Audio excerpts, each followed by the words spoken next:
a la carta del apóstol Pablo a Tito. Como hicimos el domingo pasado, vamos a leer todo el capítulo 1, los 16 versículos, pero vamos a estar solamente en el versículo 5 al 8 estudiando esta mañana. Pero Tito, capítulo 1, versículo 1, dice: Pablo, siervo de Dios y apóstol de Jesucristo, conforme a la fe de los escogidos de Dios, y el conocimiento de la verdad que es según la piedad, en la esperanza de la vida eterna, la cual Dios, que no miente, prometió desde antes del principio de los siglos, y a su debido tiempo manifestó su palabra por medio de la predicación que me fue encomendada por mandato de Dios nuestro Salvador. A Tito, verdadero hijo en la común fe, gracia, misericordia y paz de Dios Padre y del Señor Jesucristo nuestro Salvador. Por esta causa te dejé en Creta, para que corrigieses lo deficiente y establecieses ancianos en cada ciudad, así como yo te mandé, el que fuere irreprensible, marido de una sola mujer, y tenga hijos creyentes que no estén acusados de disolución ni de rebeldía, porque es necesario que el obispo sea irreprensible como administrador de Dios, no soberbio, no iracundo, no dador al vino, no pendenciero, no codicioso de ganancias deshonestas, sino hospedador, amante de lo bueno, sobrio, justo, santo, dueño de sí mismo, retenedor de la palabra fiel tal como ha sido enseñada, para que también pueda exhortar con sana enseñanza y convencer a los que contradicen. Porque hay aún muchos contumaces, habladores de vanidades y engañadores, mayormente los de la circuncisión, a los cuales es preciso tapar la boca, que trastornan casas enteras enseñando por ganancia deshonesta lo que no conviene. Uno de ellos, su propio profeta, dijo: los cretenses siempre mentirosos, malas bestias, glotones, ociosos. Este testimonio es verdadero, por tanto, repréndelos duramente para que sean sanos en la fe, no atendiendo a fábulas judaicas ni a mandamientos de hombres que se apartan de la verdad. Todas las cosas son puras para los puros, mas para los corrompidos e incrédulos nada les es puro, pues hasta su mente y su conciencia están corrompidas. Profesan conocer a Dios, pero con los hechos lo niegan, siendo abominables y rebeldes, reprobados en cuanto a toda buena obra. Vamos a orar. Padre, te agradezco otra vez por este tiempo que podemos compartir como iglesia para adorarte y en este momento para estudiar tu palabra, para escuchar tu voz. Te pido, Dios, que nos hables, que nos des un corazón tierno, un corazón dispuesto a escucharte, un corazón dispuesto a obedecerte. Gracias, Dios, por este privilegio que me da de poder compartir tu palabra. Ruego de tu gracia y tu misericordia en este tiempo. Dejo todo en tus manos, en nombre de Jesús. Amén. Bien, entonces, como ya habíamos arrancado el domingo pasado con la carta, con lo que fue el saludo, los primeros 4 versículos vemos la carta, el escritor, vemos nuevamente al apóstol Pablo escribiéndole a su hijo en la fe, en este caso a Tito. Es contemporánea, inclusive vamos a estar comparando algunas cosas con 1 Timoteo ahora. Es contemporánea, o sea, se escribió aproximadamente al mismo tiempo, tanto Tito como 1 Timoteo, entre los dos encarcelamientos del apóstol Pablo en Roma. Tito vemos que era un hombre griego, un hombre que fue salvo por el ministerio de Pablo y que acompañó a Pablo durante gran parte de su ministerio. Inclusive Pablo cuando fue después su primer viaje misionero, que subió a Jerusalén, en este concilio, en la iglesia de Jerusalén, fue Tito con él. Y fue Tito el que lo acompañó en sus otros viajes misioneros. Inclusive Pablo lo envió en varios lugares. Tito, por ejemplo, fue el que llevó la carta a los Corintios, estuvo un tiempo ministrando en la iglesia de Corinto. Fue, como dice el apóstol Pablo, creo que en Gálatas, un colaborador, alguien que sirvió a la par del apóstol Pablo. Y en este caso, en esta mañana, vamos a ver el propósito por el que lo dejó Pablo a Tito en la isla de Creta. Como habíamos hablado el domingo pasado, probablemente entre medio de estos dos encarcelamientos, para que Pablo salió a libertad después que estuvo preso en esta casa alquilada en Roma, fue a Creta con Tito y estuvieron ministrando en la isla de Creta. Y vemos versículo 5, dice: por esta causa te dejé en Creta. O sea, Tito se quedó, Pablo tuvo que seguir camino, o sea, perdón, probablemente Macedonia, Corinto, pero dejó a Tito ¿para qué? Eso es lo que vamos a estar viendo en esta mañana. ¿Cuál es el propósito con el que Pablo dejó a Tito? La palabra, versículo 5, dice: por esta causa te dejé en Creta, para que corrigiese los deficientes y establecieses ancianos en cada ciudad, así como yo te mandé. La palabra dejé, en el griego, está hablando de dejar atrás o de abandonar. O sea, Pablo no es que lo mandó a Tito a Creta, sino que Pablo estuvo ministrando con Tito en esta isla y lo dejó a Tito ¿para qué? Para que complete la obra que habían comenzado juntos. Y creo que veamos principalmente dos tareas de Tito. O sea, toda la carta fue escrita en base para ayudar a Tito en este ministerio que él iba a hacer en la isla de Creta, pero vamos a ver dos tareas importantes con las que Pablo lo dejó a Tito en Creta. Primero dice, otra vez versículo 5, por esta causa te dejé en Creta, ¿para qué? Para que corrigieses lo deficiente. La palabra deficiente quiere decir falto o incompleto. En esta misma frase se puede traducir como completar, enderezar o hacer recto completamente lo que quedó atrás o lo que falta. Es básicamente completar lo que ya habían comenzado. La obra que habían empezado juntos, bueno, Tito tenía que terminar de pulir, terminar de hacer ciertas cosas que por el tiempo probablemente Pablo no lo pudo terminar. Tito y Pablo comenzaron entonces el ministerio en Creta. Ellos alcanzaron almas en la isla de Creta. Muchas personas probablemente fueron salvas, porque vemos que en cada ciudad había grupo de personas en que después, bueno, Tito tenía que poner ancianos, tenía que poner pastores en cada iglesia en la isla de Creta. Pero vemos un ministerio fructífero en la isla de Creta del apóstol Pablo, pero que había quedado incompleto, que había que terminar. ¿Por qué? Porque el Evangelio no termina con personas salvas.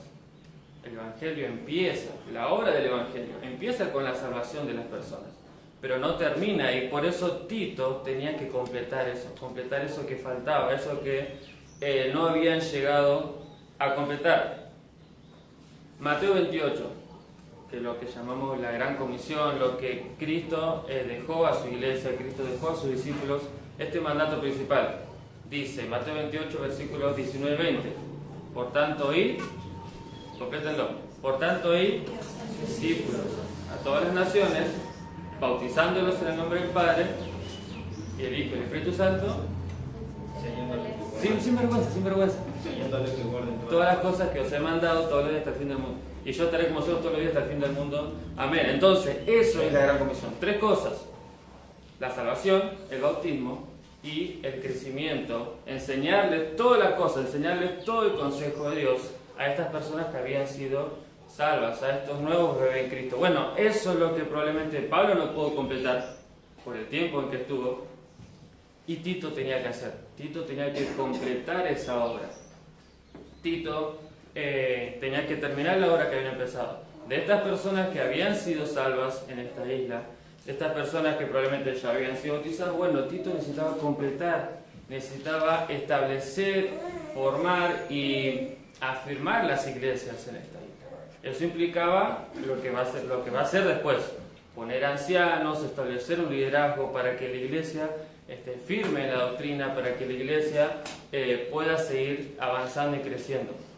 Nuevamente, el Evangelio es un proceso, no es algo que se hace, la persona es salva y ya está. Salgo a ganar almas, salgo y empiezo a predicar, tocar puertas, y 5, 10 personas reciben a Cristo como Salvador. Amén.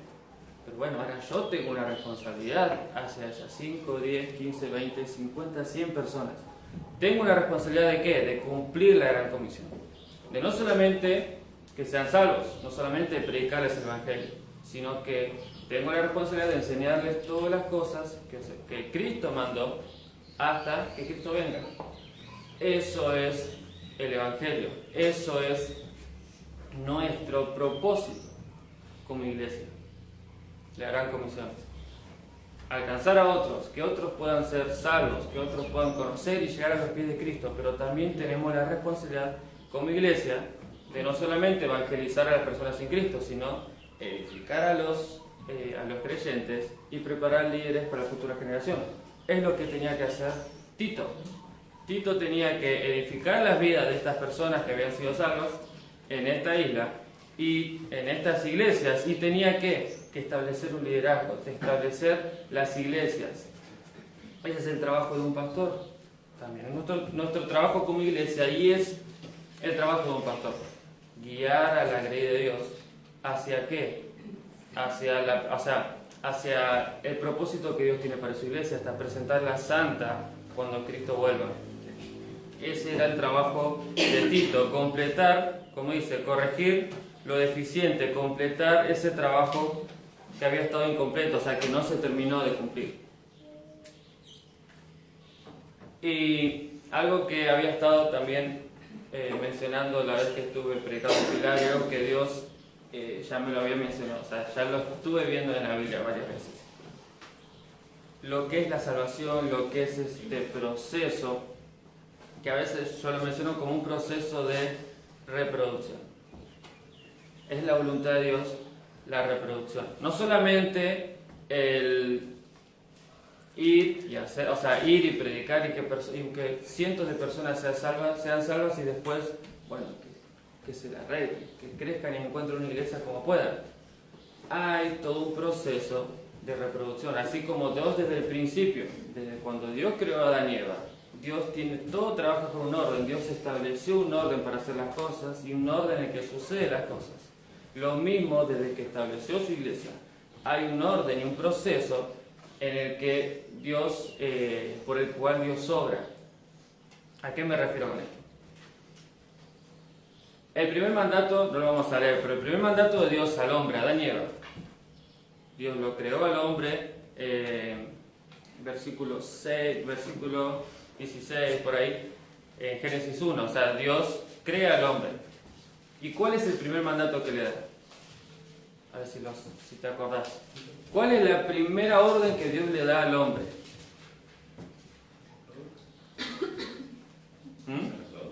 Que se reproduzca. O sea, la voluntad de Dios, Dios creó al hombre a su imagen. Dice la Biblia, la imagen de Dios lo creó. Dios se veía reflejado en el hombre, en Adán. Bueno, ¿qué tenía que hacer Adán? Reproducir esa imagen. ¿Cuál era el mandato hacia Adán y Eva? Reproducir, fructificar y multiplicaos. Lo mismo, y ese mismo orden lo vemos en todo Génesis 1, en que Dios creó un árbol, Dios creó un pino, y ese pino tenía que reproducirse en otros pinos. Dios creó un tigre, y ese tigre tenía que reproducirse en otros tigres, y así es como ahora, 10.000 años después de la creación, vemos lo que vemos, el mundo que nos rodea. ¿Por qué? ¿Por qué siguió? Porque estos árboles que tenemos acá alrededor no tienen 10.000 años. Hubo todo un proceso de reproducción. Lo mismo pasa en el ser humano. No solo reproducirnos físicamente, sino espiritualmente. Es la voluntad de Dios que un hijo de Dios se reproduzca en un hijo de Dios. Que esa imagen que Dios puso en el hombre se reproduzca en otro. Esa salvación con que te salvó, que la reproduzcas en otro hombre. Que una iglesia se reproduzca en otra iglesia. Que un pastor se reproduzca en otro pastor. ¿A qué voy con esto? Era el trabajo de Tito.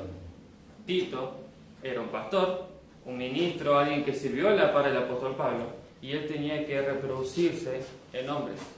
Reproducir y poner ancianos y guiar a estos hombres. ¿Para qué? Para que la iglesia de Dios crezca. Y haciendo un pequeño paréntesis, un asterisco en eso. Yo, cuando tengo un hijo, otra vez, todo va en lo mismo. Yo tengo un hijo, nace. Digo, bueno, ahí está. Ven, haz tu vida. Ya estás lo suficiente maduro como para vivir la vida. Andá, consiste un trabajo, no sé, consiste una casita, un autito, y andá, viví. ¿Pasa con algunos animales? Sí, pero no en el caso del ser humano. Hay un proceso de madurez para que mi hijo pueda valerse por sí mismo. Lo mismo pasa en la vida cristiana. Lo mismo pasa entre una iglesia a otra iglesia, un pastor a otro pastor, un hijo de Dios a otro hijo de Dios, un discípulo de Cristo hacia otro discípulo de Cristo. Sí, yo lo guío a los pies de Cristo, pero hay todo un proceso en que necesito ayudar a mi hijo a que crezca, a que madure. Es lo que hizo el apóstol Pablo.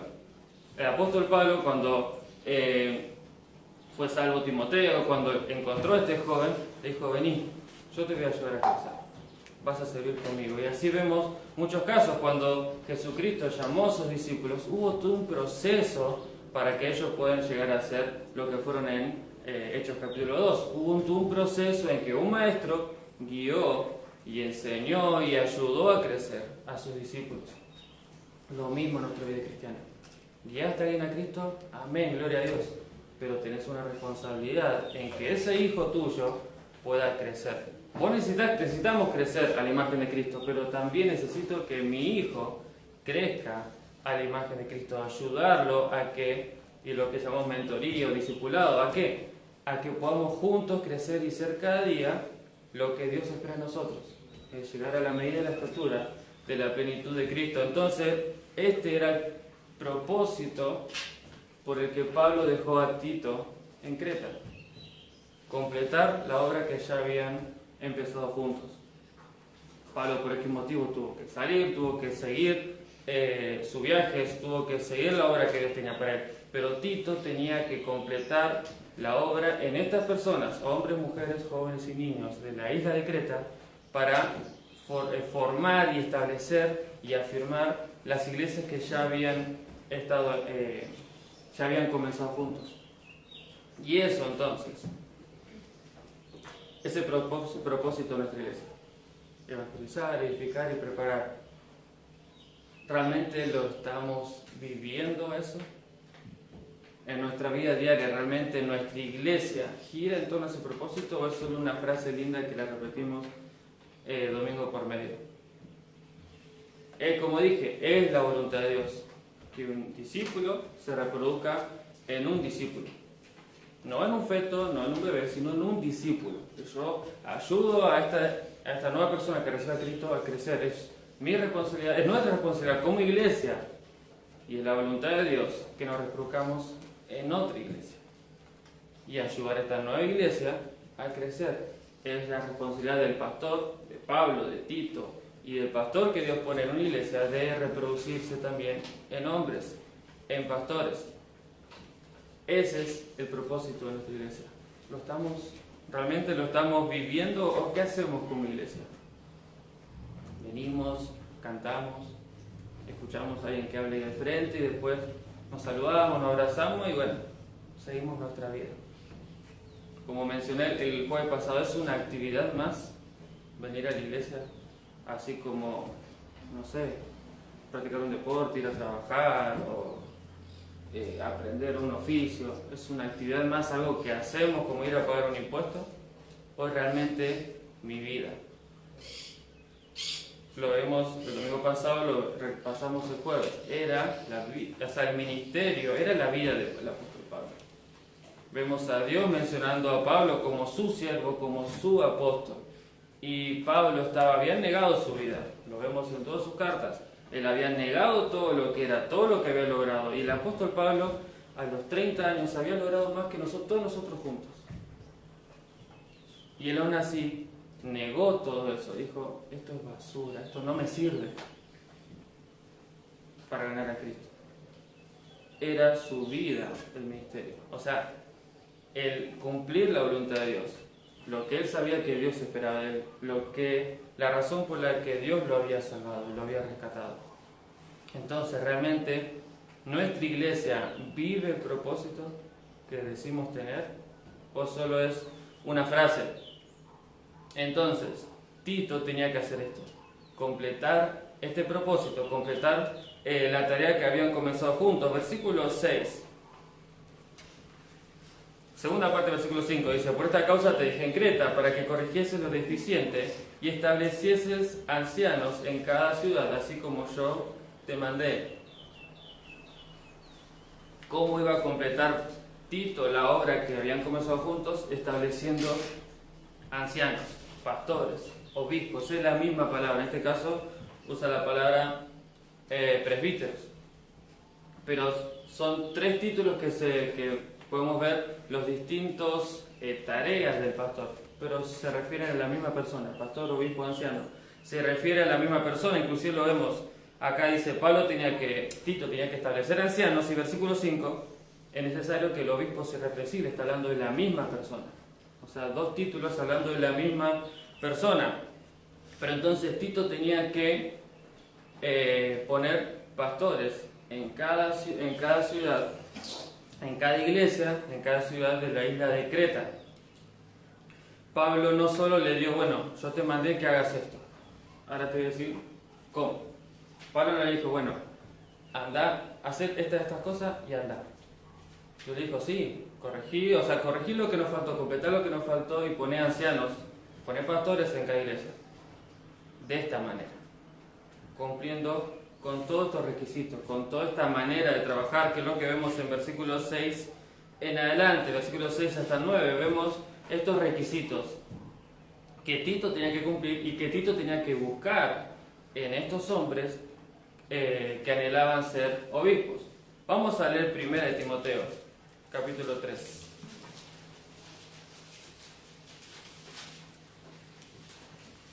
Primera de Timoteo, capítulo 3. Los primeros 7 versículos son casi idénticos. Los dos pasajes, tanto lo que Pablo le escribió a Timoteo como lo que le escribió a Tito, son requisitos para, como dice el título ahí, que no es inspirado por Dios, pero ese título, requisitos de los obispos. Capítulo 3, versículo 1 dice, palabra fiel, si alguno en el obispado, buena obra de cielo. Pero es necesario que el obispo sea irreprensible, marido de una sola mujer, sobrio, prudente, decoroso, hospedador, apto para enseñar, no dado al vino, no pendenciero, no codicioso de ganancias deshonestas, sino amable, apacible, no avaro, que gobierne bien su casa, que tenga a sus hijos en sujeción, con toda honestidad. Pues el que no sabe gobernar su propia casa, ¿cómo cuidará de la iglesia de Dios? No un neófito, alguien nuevo, no sea que envaneciéndose caiga en la condenación del diablo. También es necesario que tenga buen testimonio de los de afuera, para que no caiga en descrédito y en lazo del diablo. Vemos dos pasajes paralelos en el que Pablo le manda a dos de sus hijos, a dos pastores, que también tenían que hacer esto. Timoteo en otra ciudad, Timoteo en Éfeso, también tenía que hacer algo similar, y Tito en la isla de Creta, poner ancianos, establecer un liderazgo en la iglesia de Cristo. Pero para ser un líder, para entrar en lo que es el liderazgo, para ser un pastor, hay requisitos. Para servir a Cristo hay requisitos. Lo vemos en Hechos 6. Solamente hombres para servir a las mesas, para servir a las viudas, para alcanzar la comida y todo ese tipo de cosas, había requisitos para servir en esta iglesia. Dios establece, como vimos, o sea, Dios todo tiene un orden y Dios pide requisitos. ¿Vos me querés servir? Bien, pero tenés que cumplir con esto y esto. Cristo dijo, ¿me quieren seguir? Síganme. Pero primero, niegues a sí mismo y tome su cruz cada día. Hay requisitos, hay condiciones para servir a Cristo. Porque es un privilegio servir a Cristo. Es un privilegio pararse acá y poder compartir la palabra de Dios. Es un privilegio estar sentado ahí, estar sentado ahí, estar sentado ahí, estar viniendo a que el piso esté limpio. Es un privilegio servir a Cristo. No importa el área en que sirvas. Es un privilegio, es un honor, porque estamos sirviendo al Rey de Reyes, Señor de Señores. Es como si, o sea, ni se compara, pero es mucho mejor que ir a limpiar la Casa Rosada, la Casa Blanca, solo pasar el trapo y decir, estoy limpiando el edificio donde está la cúpula de mi país, la cúpula de mi nación. Esto es mucho mejor, porque estoy limpiando el edificio ¿de quién? Del Rey de Reyes, Señor de Señores, el Dios que creó todo, el Dios que sustenta todo, el Dios que controla todo, es soberano, y el Dios que un día va a gobernar sobre esta tierra. Es Jesucristo por 1000 años. A ese Dios sirvo, y es un privilegio que me conceda servir. No es una tarea, no es tengo que ir a limpiar la iglesia, tengo que escribir los signos, o tengo que practicar para tocar el domingo. Es un privilegio y es un honor servir a Cristo. Pero hay requisitos. Y vamos a volver al libro de Tito. Entonces Tito tenía que establecer a estos ancianos que cumplan con los siguientes requisitos. No vamos a entrar en detalles a todos, a estudiar cada uno, pues si no vamos a estar toda la mañana. Pero es algo que lo estuvimos viendo ya cuando estudiamos 1 Timoteo capítulo 3. Pero vamos a estar definiendo y repasando solamente. Versículo 6 dice: el que fuere irreprensible. Y versículo 7 vuelve a repetir lo mismo, porque es necesario que el obispo sea irreprensible como administrador de Dios. No perfecto, pero la palabra irreprensible habla de que no puede ser acusado o señalado en alguna falta. Y versículo 7 lo aclara: tiene que ser irreprensible, el pastor, como administrador de Dios. Administrador, la palabra administrador o mayordomo es alguien que maneja las propiedades de otra persona. El pastor es el líder en la iglesia. O sea, Tito tenía que establecer líderes en la iglesia, en las iglesias secretas. Pero no iban a ser los dueños de la iglesia. Iban a administrar los bienes de otra persona. Y esa persona es Cristo. El dueño de la iglesia es Cristo. El pastor lidera la iglesia a ser como Cristo y según las condiciones y lo que Cristo quiere. No como se le antoja, no como prefiera, no es el dueño de la iglesia, el pastor. Yo no voy a la iglesia del pastor Pablo Sánchez. Yo voy a la iglesia de Cristo, voy a la iglesia que está en Unquillo. No es que voy a poner ahí mi cartel, mi foto, la de Julio, pastor Lucas González y pastora Julieta Sánchez Vélez. Eso no son los dueños de la iglesia, son solamente unos servidores. Como dice el versículo 1, Pablo, siervo de Dios. Pablo, el apóstol Pablo, no le puso un cartel a donde se congregaba. Él era un esclavo de Cristo, alguien que estaba solamente para servir. Y el pastor está solamente para servir. Un diácono, la palabra diácono quiere decir eso. Estamos para servir. Yo tengo que venir a la iglesia, no para escuchar al predicador, no para cantar. Yo tengo que venir a la iglesia para servir. Hebreos 10 habla: vengan a la iglesia, congréguense, pero para hacer algo, no para recibir. Yo no voy a la iglesia a recibir, yo voy a la iglesia a dar. Y no hablo no de plata, yo voy a la iglesia a dar, a servir, a dar mi vida por la iglesia de Cristo, por mis hermanos. Esa es la tarea del pastor. Por eso el pastor tiene que ser irreprensible como administrador, como mayordomo de la iglesia de Cristo. Porque un día, así como nosotros vamos a dar cuenta y vamos a tener que pararnos delante de Dios, el pastor también se va a tener que parar delante de Dios y dar cuenta por él, por su familia y por la iglesia en la que Dios lo puso. Por eso es un honor, pero es una responsabilidad muy grande la del pastor, porque un día se va a tener que parar a dar cuenta en cómo administró los bienes que Dios le dio, cómo sirvió a la esposa de nuestro Salvador. Entonces el pastor tiene que ser irreprensible. Versículo 6 sigue: marido de una sola mujer. Marido, la palabra aner, en sí quiere decir hombre. Y si creo que esa frase, marido de una sola mujer, son 3 palabras en griego que quiere decir hombre de una mujer. Es un requisito para un pastor, que sea un hombre de una mujer. Más allá de que hay otros principios por el que no tiene que haber, por el que Dios no estableció pastoras, mujeres pastoras. Pero en este caso, y en los dos pasajes lo mismo, tanto en Tito como en 1 Timoteo, el requisito para los obispos o los ancianos es que sea un hombre de una mujer. Pues sigue el versículo: que tenga hijos creyentes, que no estén acusados de disolución ni de rebeldía. Y como veíamos en 1 Timoteo, habla que el pastor tiene que gobernar su casa. Que, voy a decir más exactamente, capítulo 3, versículo 4, que gobierne bien su casa, que tenga sus hijos en sujeción con toda honestidad, pues el que no sabe gobernar su propia casa, ¿cómo cuidará de la iglesia de Dios? O sea, el pastor, sus hijos que estén bajo su techo y bajo su autoridad, que estén en su casa, tiene una responsabilidad de guiarlos en la disciplina y amonestación del Señor, como dice Efesios 6. El pastor no solo tiene que liderar la iglesia, sino que tiene que liderar su casa. O sea, Dios no va a poner a alguien a liderar a su esposa cuando ni siquiera sabe liderar su propia casa. Versículo 7, nuevamente, porque es necesario que el obispo sea irreprensible como administrador de Dios. no soberbio, no arrogante, alguien que se agrada a sí mismo, alguien que quiere tener el cartelito ahí. Porque la gloria es de Dios, la iglesia es de Cristo. Yo solamente estoy para servir, no soberbio, no iracundo. Alguien, la palabra iracundo, alguien propenso a la ira o que se deja llevar por el enojo.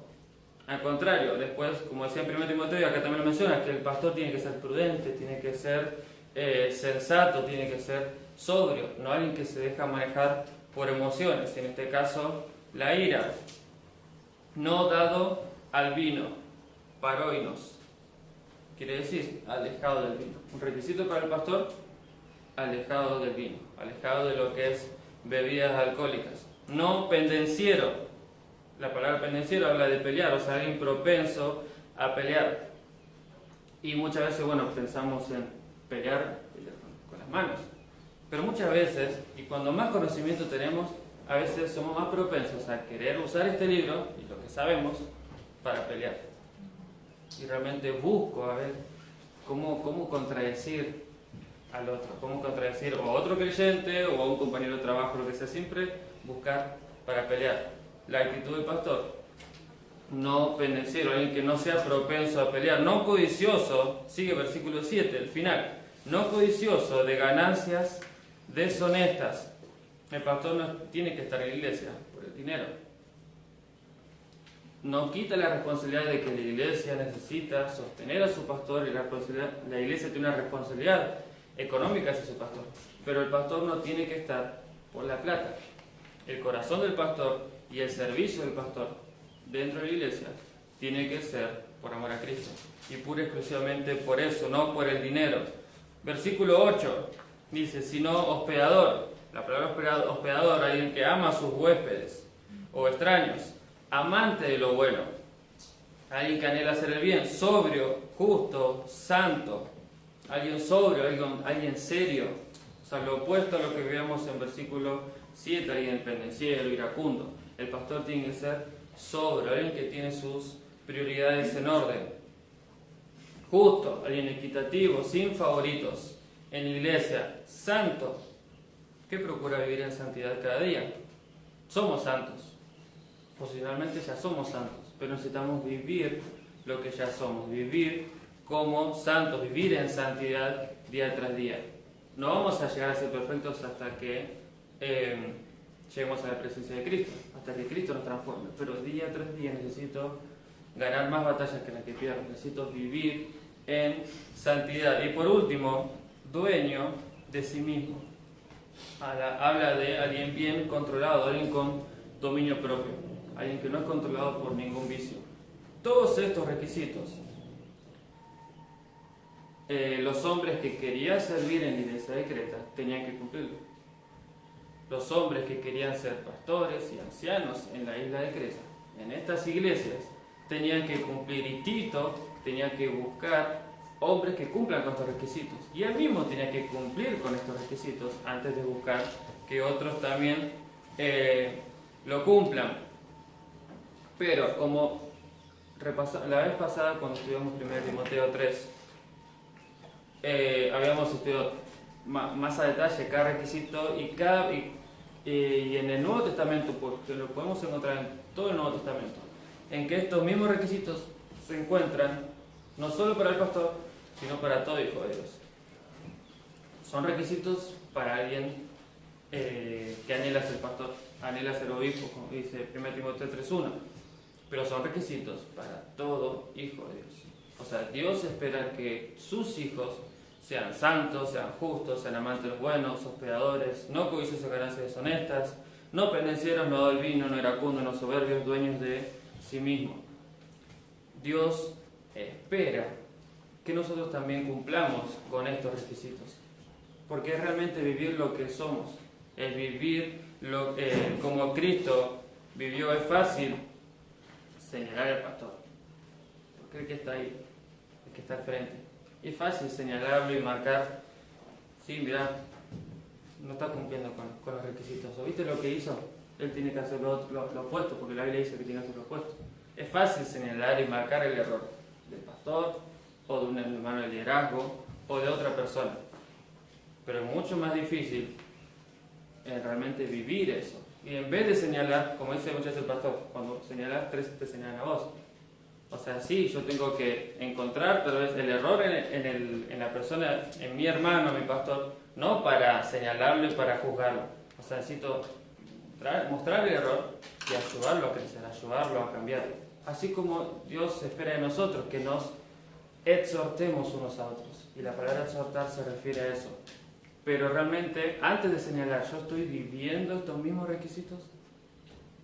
¿Dios espera que sirvas? Sí. Y para servir hay requisitos. Dios te salvó para servir. Y para servir hay requisitos. Por lógica, por matemática, Dios espera que vivas cada uno de estos requisitos como hijo de Dios y como servidor de Cristo. Estés sirviendo o no estés sirviendo, Dios espera que cumplas con estos requisitos. Y nuevamente, para servir a Cristo hay requisitos. Si no, tenemos a leer Levítico 10 sobre Nadab y Abiú. Eran sacerdotes que estaban sirviendo a Dios, pero decidieron hacerlo a su manera. Y hubo consecuencias, y consecuencias fatales. ¿Por qué? Por buscar servir a Dios, buscar hacer las cosas, pero a su manera. La iglesia no me pertenece, la obra de Cristo no me pertenece, es la obra de Cristo. Entonces tengo que hacerla y servir y participar en la obra como Cristo espera que lo haga. No como yo lo quiero hacer o como a mí me parece. Yo puedo servir como pastor, pero tengo requisitos que cumplir que Dios espera. Porque no es Tito, no es Pablo pidiendo todas estas cosas, estas virtudes y este carácter para sus hijos. Es Dios diciéndole, bueno, los hermanos de Creta me quieren servir, o los hermanos de Éfeso o Timoteo me quieren servir, bueno, tienen que cumplir con todo esto. Si no, están descalificados. En Jerusalén, bueno, quieren servir a las mesas, quieren ayudar a las viudas, quieren repartir comida, ayudar con la silla, acomodar los tablones. Estos son los requisitos. Si no lo cumplís, estás descalificado para servir en esa área. Nuevamente, Dios tiene requisitos, tanto para su para el liderazgo de la iglesia como para el servicio de la iglesia. Pero volviendo, ya lo mencioné varias veces, lo estuvimos estudiando en 1 Timoteo. Eso fue en julio, que estudiamos todos estos requisitos y encima creo que 1 Timoteo agrega unos más. ¿Qué diferencia hay? ¿O qué diferencia hay en tu vida de julio a enero? ¿Cuántas de estas virtudes incorporaste o ejercitaste en tu vida desde julio a hoy, 8 de enero? Porque si no fue tal vez un lindo mensaje, una buena reflexión y nada más, quedó ahí. Y ya el lunes ya me olvidé lo que predicó el pastor el domingo. Realmente estuve viviendo, procurando cumplir esos requisitos en mi vida, estuve procurando servir a Cristo, buscar oportunidades para servir a Cristo en su iglesia, o solamente la predica de julio fue, no me acuerdo, el domingo, pero sé que fue en julio, fue una más en la que me senté en una silla y alguien me hablaba y después me fui a mi casa. La Biblia hay que vivirla. Estudiarla y leerla solo por estudiarla y leerla. Si no obedecerla, es lo mismo que nada. Dios no me manda solamente a leer la Biblia, sino me manda a vivir y obedecer la Biblia. Si mamáis, dijo Cristo, guardad mis mandamientos. No, si mamáis, bueno, léanse y apréndanse de memoria todo lo que dice. Estudien de memoria Tito, o aprendan quién era Tito y todo el contexto histórico y armen toda una tesis acerca de la carta de Tito. Si mamáis, guardad mis mandamientos. Vos mamás, obedeceme. Vos me querés servir, yo te salvé para que me obedezcas, para que me sirvas. Te liberé del pecado, para que me sirvas por amor. Entonces, ¿qué cambió del domingo de julio hasta acá? Que estuvimos viendo lo mismo, básicamente lo mismo, porque la tarea de Timoteo en Éfeso era muy similar. Los requisitos son casi idénticos. ¿Estoy sirviendo realmente a Cristo? ¿Estoy viviendo el propósito que Dios tiene para mi vida, Y como iglesia, ¿estamos realmente viviendo el propósito de nuestra iglesia? ¿O solamente estamos reuniéndonos de vez en cuando, todos los domingos o los jueves, para charlar y pasar tiempo? Y bueno, compartir una otra necesidad y orar y nada más. Vemos que Pablo dejó a Tito con un propósito, con una tarea, o en este caso dos, que podemos ver acá, que cumplir, que hacer. Realmente, ¿qué estoy haciendo con lo que Dios ya me dijo que tengo que hacer?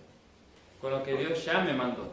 Vemos que dice como que ponga, que corrija lo eficiente, que establezcas anciano así como yo te mandé. Yo dije que lo hagas, bueno, anda, te dejo acá y hacelo.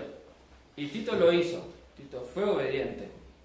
Inclusive después vemos en 2 Timoteo que bueno, que Pablo le dice que lo envió a Tito a otra ciudad, a otra provincia de Roma, lo mandó a Dalmacia. Pero después la historia nos dice que Tito sirvió en Dalmacia y volvió a Creta, y que Tito murió en Creta siendo un pastor, un obispo en esta isla. O sea, lo que nos dice un poco la tradición de la historia es que él no murió martirizado, sino que murió de viejo sirviendo en la isla de Creta, en la isla en que Dios lo había puesto para servir, en la que Pablo lo había dejado para servir. ¿Cuáles de todas estas virtudes están realmente en mi vida y cuáles me faltan? Te animo a ver. Y yo como que hospedador, no es lo mío, me cuesta. Voy a tratar de hacerlo. En este mes, ¿cómo voy a poner en práctica eso? Y yo como que doy de sí mismo y tengo ciertas cosas que me controlan. O sea, hay ciertos vicios que no puedo dejar o esto o aquello. Bueno, ¿qué voy a hacer para obedecer la voluntad de Dios? ¿Qué voy a hacer para obedecer lo que Dios espera? ¿Qué voy a hacer para servir a Cristo? ¿Realmente estoy sirviendo a Cristo? Tengo el mismo corazón de estos ancianos de Creta que querían servir, que tenían que cumplir con estos requisitos. ¿Realmente estoy buscando maneras de servir? ¿Estoy buscando maneras de cumplir el propósito? ¿O solamente estoy consumiendo oxígeno? Porque Dios te salvó, así como Dios me salvó, con un propósito y una razón. Y algo compartí el pastor en esta semana. Él está estudiando 1 Pedro. Dice, Cristo todavía no viene. ¿Por qué? Porque aún... Se me borra. 1 Pedro... se me fue el pasaje. Bueno, que el Señor no retarda su promesa. Ahí sí. El Señor no retarda su promesa como algunos la tienen por tardanza, sino que es paciente para con nosotros, no queriendo que ninguno perezca, sino que todos procedan al arrepentimiento. Dios aún no viene. ¿Por qué? Porque aún hay personas que necesitan recibir a Cristo. Dios aún no te llevó, Dios aún no te perfeccionó, porque sería lo más glorioso, pero Dios aún no lo hizo. ¿Por qué? Porque todavía tenemos una tarea que cumplir. Dios decidió llevarse a Pablo, a Tito, cuando ellos habían cumplido la tarea que Dios tenía para ellos. ¿Qué estamos haciendo con lo que Dios nos dio? Dios nos dio este nuevo día. Bueno, ¿cómo lo voy a usar para cumplir el propósito con el que Dios me salvó? Vamos a orar. Gracias una vez más, Dios, por este privilegio, poder compartir tu palabra y esta, Señor, responsabilidad de poder hacerlo. Ayúdame a poder vivir tu palabra, Señor, a poder cumplir con estos requisitos, a poder realmente servirte y amarte cada día más, cada día poder crecer a la imagen de tu Hijo Jesucristo. Dios, ayúdame a poder ser cada día un poco más como Él. Por favor, no permitas que me desvíe, que me aparte de lo que es la verdad. Y gracias otra vez por tu salvación. Gracias porque tengo el privilegio de poder ser llamado hijo tuyo. Gracias por este tiempo. Te pido que tú sigas obrando, sigas en medio nuestro, guiándonos en cada cosa y que sea para tu gloria. En nombre de Jesús. Amén. Amén.